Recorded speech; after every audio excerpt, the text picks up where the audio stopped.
I've had quite a few people have wanted to know more about my background. We've got information on our website, but a lot of people don't take the time out to read that, and I figured it's mixed in with a lot of other stuff, so it's might be easier to tell you something here. And also, I want to go over a few other things with you also too. My background was dealing with equities, mutual funds, insurance products back as far back as the 1980s, early 1980s. And I actually had my Series 663 and 26 in the USA, my certifications there, and my also my modules 5, 8, 9, 9A in Singapore. Although I'm not in the equity business now, I'm just giving you my background. I did that for maybe 25 years roughly. I don't advise people on equities. I'm just giving you my background because I did that for so many years. We dealt with a lot of the Templeton mutual funds years ago, but my business is citizenship by investment, and we deal mostly with real estate options and also donation options that we help people on. But there are other options too, depending on which country, because we deal with over 100 residency and citizenship type fast track programs, and also the slow track programs all over the world. So it just depends on what you're looking for there. But I'm probably one of the few actually in this business that actually has kind of a dual background. Usually people that are in the equity business, they don't cross over in the real estate. But I've been actually both of them and had my own company for years in both of them there. I like this because it's there's so much of what I believe in freedom and stuff. It just happens to be that people can get citizenship or residency by different types of either contributions or investments to do that. But one of the things I wanted to go over with you today, and also folks, if you want to legally get your income taxes to zero, or how to get a second passport as quick as 45 days, do three things. Hit the subscribe button on the right of your screen. You'll get new videos automatically as they come out. And number two is I would like to hear from you. If you got a question or comment, just put it below. And number three is go to our website, www.citizenshipquickly.com, and just ask for some help. This is why you got to be careful when you buy houses with dogs. There is a remedy to that. That is stick with condominium complexes and planned unit developments that don't allow that. Anyway, that's another subject. So anyway, what you want to do is when you're looking for, I actually did some analysis for you, but I wanted to tell you a little bit about my background so you'll know that I was very interested in that subject, still am today. It's just that I don't deal in that part of the business, but that is my background. I actually went back just to kind of give you a history on this. I went on the internet and did some tracking back on before I start with that, let me just tell you one thing too.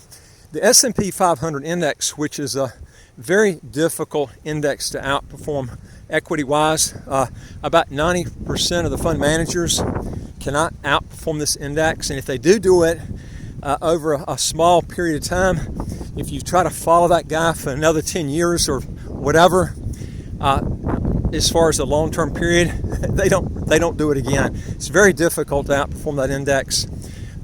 Warren Buffett's done it consistently, long-term, but there are periods of times where he underperformed the index. In fact, one of the things that he did was, I had read where when he dies, the money he's going to give to his widow, about 90% of that's going to go in the S&P 500 index fund, 10% is going to go in treasury bills.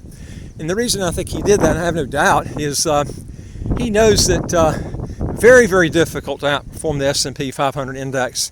I mean, he's fought it tooth and nail, and as time has gone on, he's found out it's a lot harder today to outperform it than before. Now, that being said, let me just tell you something that you probably have not heard, okay? If you go back over 35 years, about the time that emerging markets really pretty much started was around 1987, right in that area. The emerging market indexes outperformed the S&P 500 index over that 35-year period. So let me go back through some figures with you. You can't look at this 100%, but I'm trying to guide you in the direction where you can see what I'm trying to point you to here is 90%, give or take, fund managers cannot outperform the index, S&P 500 index long term. The Dow has done, which is the Dow Jones Industrial Average, typically it almost mimics. Sometimes it does better, sometimes it does worse.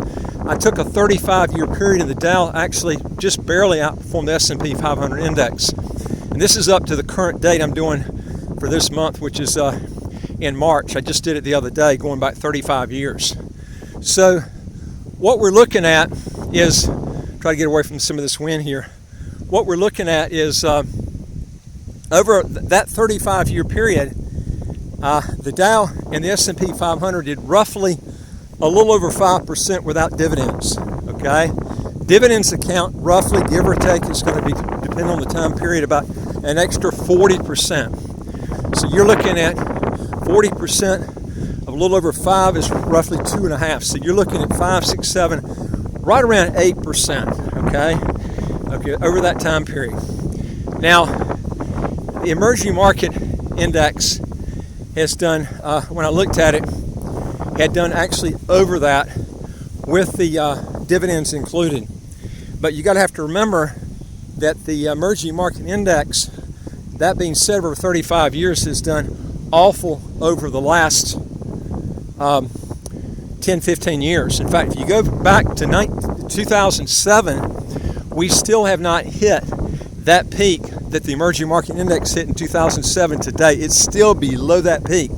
You look at the S&P 500 index, man, it's way over that peak. But then if you look at the valuations on price-earnings ratio, the valuations on the S&P 500, when I checked the other day, was over 30 times earnings. Emerging markets is way, way under that, okay? You're looking at probably a half to a third of that, depending on what day you look at. I mean, it's depending on when you're going to actually pull this up.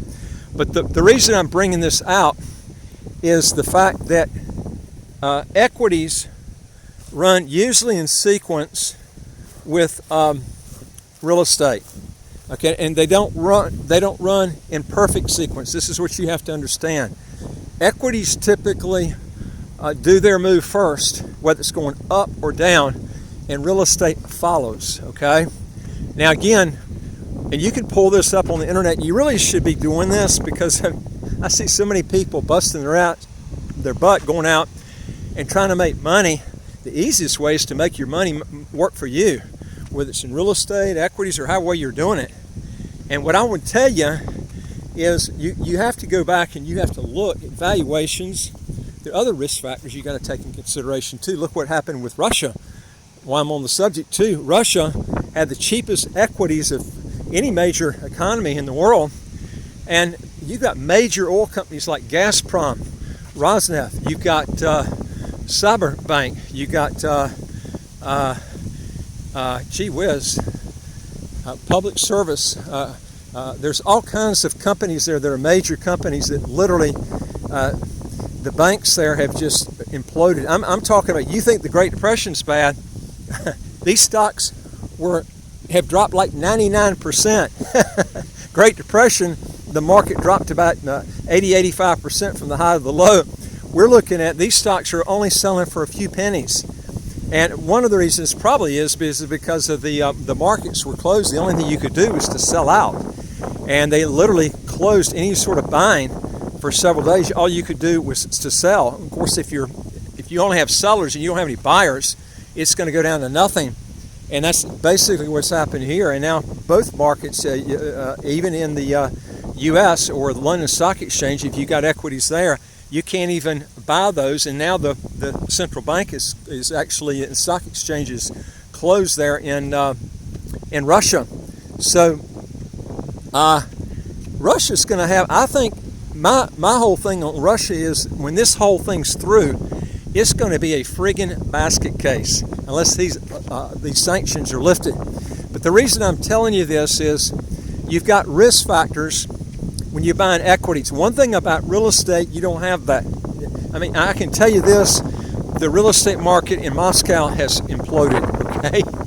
You won't get a sheet showing you exactly what it's done, but try to sell it now. This is the thing that you're going to see. But one thing I like about places in the Caribbean, and when you're getting it for citizenship by investment or whatever, is St. Kitts is such a neutral country. You know, most people just don't even know where it is. It's very quiet here. You don't have these risk factors that you're going to have like in Russia. We don't have a dictator running the country here. In fact, the thing I like about it, you got two-party system, and both of the parties like having no income tax, no capital gains tax, no estate tax, no inheritance tax. I'm going to tell you something, folks. If you go across the board and you get countries that don't have those taxes, that's not a dictator running the country, man, it whittles down to very few countries in the world, very few. And most of those countries that don't have those taxes are in the Gulf region, and they're usually run by dictators. And I had some emails some notifications that came back. Basically, were telling me that that these problems in Russia they're having in the U.S. I could basically tell that a lot of people were really negative on the U.S. Hey, look, I don't disagree. There's things I don't like about the U.S., but I'm going to tell you something. I would much rather live in the U.S. than Russia. I can tell you that. Russia is a basket case. And as long as they've got a dictator running that country like they're running now, it's going to continue like that. You don't want to be going in places like that. Now, that being said, right now, emerging markets, especially in property, because you're not going to see property gyrate like you would in equities, is an extremely good time because the dollar has been up for so high for so long. And if you go back and you look at these charts, you'll see how undervalued that these properties are, and the equities are too in emerging markets. But that being said, if you want a good rate of return, you buy when everything is low. And I don't know if anything that's lower right now than emerging markets is whether it's real estate, equities, or whatever. Again, I don't advise on equities. I advise on real estate that we deal with. And most of the stuff we deal with is either citizenship by investment, residency by investment. I also deal with stuff outside of that also here. But if you want the opportunity to be in a country where you have all these different tax breaks, this is what you should be looking for. And as I've mentioned to you before, there are very few countries that don't have that have these actual tax advantages. And over the years, what you're going to see is you're going to see a huge run-up in prices. The time to buy is when everything is extremely low. And this is what you're seeing in St. Kitts.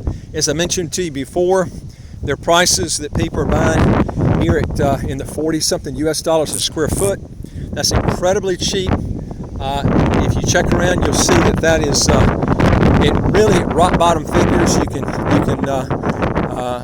check that out in the place that you're at right now. As I mentioned to you before, the way you actually figure that out, if you want to compare it with the area that you're in, is you take the house with the lot. Let's say it's 500,000. You subtract the lot out. Let's say it's 100,000. You got a $400,000 structure. You divide that by the square footage. You get your cost per square foot. You can get houses in St. Kitts for $45 per square foot range. Now I'm talking about in real nice areas, great ocean views. That's just incredible for that. And that's in a country with no income tax, no capital gains tax, no estate tax, no inheritance tax. Property tax is 0.20% of whatever you're purchasing, with a $29,600 US dollar exclusion before that 0.20% kicks in. I'm telling you, folks, it's not going to get any better than that. Okay. Now you might want, maybe more nightlife. You might want this, that, or the other. But I'm talking about as far as getting good use of your money, you're not going to find anything better than that, I can tell you. You want to cut back on taxes, this is the way to go right here. And it's got so many advantages: clean air, nice weather all year round. It just didn't get any better than that. We're at March right now, and the weather, of course, March and February are probably the two coldest months of the year here, but they don't get cold. I mean, you can swim all year round here. The weather is just so nice for that. But anyway, like I said, the time to buy is when everything is low, and right now the real estate market, whether it's real estate or emerging markets, is at really rock bottom lows because the dollar has been high for so long. Once the dollar plummets, it's a lot cheaper to buy in other currencies overseas here, and that's when the market takes off and you can see huge run-ups. I remember back in 2000, from 2000 to 2005, emerging markets just went through the roof. Equities went, doubled, tripled, quadrupled, and really quick. I'm talking about really fast. And also you get the move of the currency going up against the dollar when that occurs.